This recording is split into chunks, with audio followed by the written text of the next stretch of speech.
After the events of 9/11 in New York and other threats of terrorism against our country in recent years, there is a tremendous need for peace throughout America. Today, many non-Muslims regard Islam as a religion that promotes violence, terrorism, and war. Islam actually is, in fact, a religion that promotes peace and understanding among people of every faith and strongly prohibits all forms of violence and aggression. Today, I'd like to tell you about the difference between Islam and militant Islam, explain the obstacles Muslims are struggling to overcome, and ask you to be accepting of these people. The first thing I would like to discuss is the distinction between Islam and its militant Islamic version. Daniel Pipes points out these differences in his book, Militant Islam Reaches America. He reports that the Islam religion originated in Arabia in the 7th century and currently is comprised of over 1 billion people and is fast growing. Militant Islam, on the other hand, didn't originate until the 20th century and only attracts approximately 10 to 15% of Muslims. Pipes goes on to explain that the Islam religion preaches peace, tolerance, and love among all people. This is not to be confused with militant Islamists who seek to gain control of governments and are extremely aggressive towards all those who get in their way. People, especially in the United States, get this radical version of Islam confused with the true religion. These Muslim extremists are giving the Islam religion a tarnished name. It is so important to stop the spread of prejudice against these people. Next, I'd like to explain the obstacles Muslims must overcome to live peaceably. People everywhere, but especially in the West, view Muslims as a threat to their security and safety. Survey research has consistently shown that people tie Islam and Muslims to the horrifying events of 9/11.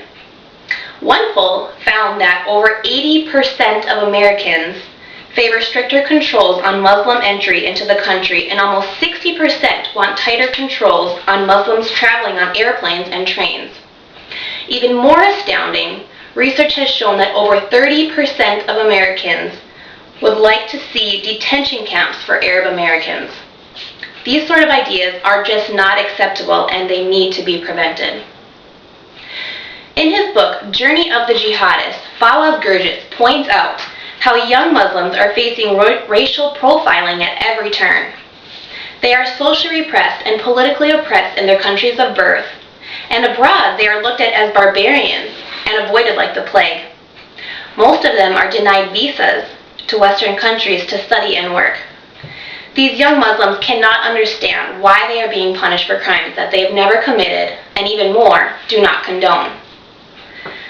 Finally, I will implore you to be kind and accepting of these people in order to further unify our nation. Muslim is a religion that it has values and morals just like any other. They strive to live a life of peace, love, and tolerance and only ask to be treated with those same ideals. Moderate Muslims are even standing up to be counted against these voices of extremism. They should be respected and honored for their courage and support. Stephen Emerson reports a quote from one of these voices. Sheikh Kabani, the head of the Islamic Supreme Council of America, appeared before the U.S. State Department. In his testimony, he stated, "Immediately when something happens in the Middle East, they send media alerts saying they are speaking on behalf of the whole Muslim community, which is completely incorrect. I will say that it is an opportunity to address you and to give you the authentic, traditional voice of Islam. It is a voice which stands for moderation and tolerance and love, and living in peace with all other faiths and religions." With that in mind, I will leave you with one last thought. This is a quote from Fawaz Gurgis. Does not collective punishment violate the very principles and values of a liberal democracy? After stepping back and taking the time to interpret and understand the religion Islam as it really is, it is obvious that its teachings preach peace, love, and acceptance, not violence, hate, and terrorism, as so many believe.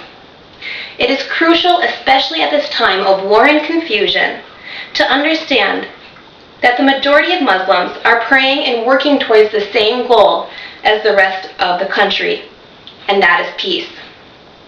It is important to lift prejudice towards these Muslims who feel so heavily the cold shoulder of discrimination. Knowledge and acceptance of the true Islam brings a person to realize that it is a religion worthy of absolute respect.